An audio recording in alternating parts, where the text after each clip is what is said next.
ஸ்டாலினுக்கு தூக்கம் போச்சு, குண்டை தூக்கி போட்ட உளவுத்துறை. மிக முக்கியமான தகவல். தமிழக டிஜிபி, தமிழக முன்னாள் டிஜிபி காலகட்டத்தில் நடந்த விஷயங்கள்.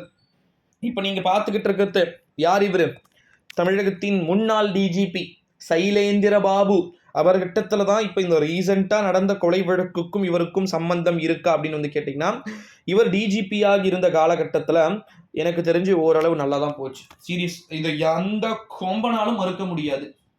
கொலை வழக்குகள், கொள்ளை வழக்குகள் அவ்வளவும் இல்லை. சீரியஸ்லி நான் சொல்றேன், ஷாரா பெட் கூட கட்டி சொல்றேன். நீங்க சொல்லலாம் ஸ்ரீமதி வழக்கு சொல்லலாம், அதை தவிர வேறு ஏதேனும் சொல்ல முடியுமா? இதுதான்.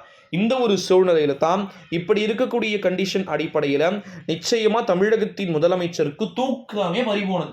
ஒருபுறம் இந்த சிலை கடத்தல் தடுப்பு பிரிவை சேர்ந்த மீசையை முறுக்கி கொண்டு இருப்பாரே, ஒரு பேரு ஐஏஎஸ் தானே? ஆமா ஐபிஎஸ், ஒரு பேர் வந்து பொன் மாணிக்கவேல். ஓகேங்களா? ஸோ அவர் வந்து பாத்தீங்கன்னா அவருமே இந்த அரசாங்கம் வந்ததிலிருந்து தினம் தினம் அவர் மிகப்பெரிய பிரச்சனை. அப்புறம் சகாயம், ஐஏஎஸ் சகாயம் உங்களுக்கு தெரியும் நினைக்கிறேன்.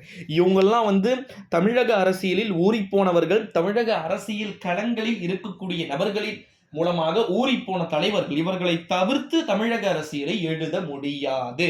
அப்படி மீறி எழுதினால் அது தமிழக அரசியலாக இருக்கவும் முடியாது அப்படின்னு நம்ம உறுதியா சொல்லலாம்.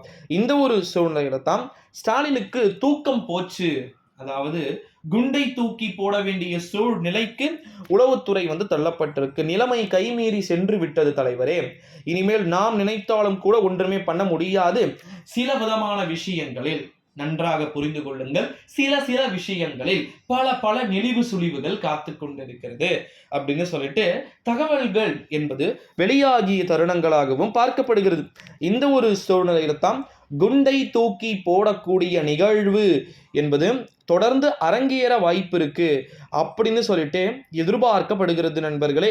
ஸோ அதனால நிச்சயமா உளவுத்துறை தமிழகத்தின் முதலமைச்சருக்கு சில விதமான டிப்ஸையும் விஷயத்தையும் சொல்லிதான் ஆகணும்.